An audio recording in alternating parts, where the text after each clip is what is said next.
ജില്ലയിലെ ജലസംരക്ഷണ പ്രവർത്തനങ്ങളുടെ ഭാഗമായി നീർധാര പദ്ധതിയുടെ വിശദാംശങ്ങളെക്കുറിച്ച് തൊഴിലുറപ്പ് തൊഴിലാളികൾക്കും ആശാവർക്കർമാർ തുടങ്ങിയവർക്കും ക്ലാസ് എടുത്തു. കൊല്ലങ്കോട് ഗ്രാമപഞ്ചായത്ത് ഓഫീസിൽ നടന്ന ചടങ്ങിൽ കുളങ്ങളുടെ നവീകരണം, നീർച്ചാലുകളുടെ പുനരുദ്ധാരണം, വൃക്ഷത്തൈ നടൽ, കിണർ റീചാർജിംഗ്, മഴക്കുഴി നിർമ്മാണം തുടങ്ങിയവയെക്കുറിച്ച് ബോധവൽക്കരണ ക്ലാസ് നടത്തി. അംഗനവാടി വർക്കർമാർ, ആശാവർക്കർമാർ, കുടുംബശ്രീ അംഗങ്ങൾ, മേറ്റുമാർ തുടങ്ങിയവർക്കാണ് ക്ലാസ് എടുത്തത്. ഗ്രാമപഞ്ചായത്ത് സെക്രട്ടറി കെ.ഇ. ഉണ്ണി ക്ലാസ് എടുത്തു.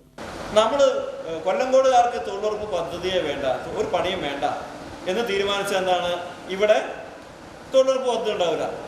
അങ്ങനെ അവസാനിപ്പിച്ചൊരു സംസ്ഥാനമുണ്ട്, നിങ്ങൾക്കറിയാമെന്നറിയില്ല. വെസ്റ്റ് ബംഗാൾ എന്ന സംസ്ഥാനത്ത് തൊഴിലുറപ്പ് പദ്ധതിയെ അവസാനിപ്പിച്ചു. നിങ്ങൾ ഇപ്പോൾ എല്ലാം ഓൺലൈനാണല്ലോ. NREG.NIC.in കയറി നോക്കിയാൽ ഓൺലൈനിൽ എല്ലാ വിവരവും ആർക്കും കിട്ടും, നിങ്ങളുടെ മൊബൈലിലും കിട്ടും. വെസ്റ്റ് ബംഗാളിൽ ഈ പദ്ധതി ഇല്ല.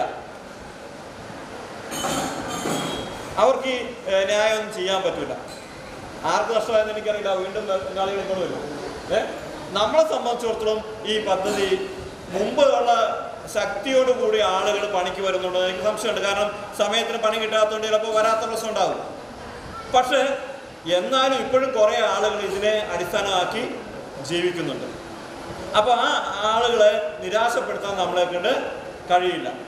അതേപോലെ തന്നെ കർഷകരെ സംബന്ധിച്ചിടത്തോളം കൃഷിഭൂമി കൃഷിയോഗ്യമാക്കുന്ന എല്ലാ വർഷവും കിളച്ച് മറിച്ചു കൊടുക്കാൻ വേണ്ടി നമുക്ക് പറ്റില്ലെങ്കിലും 5 വർഷത്തിലൊരിക്കൽ ചെയ്യുന്നതിന് നിലവിലുള്ള നിയമം തടസ്സമല്ല.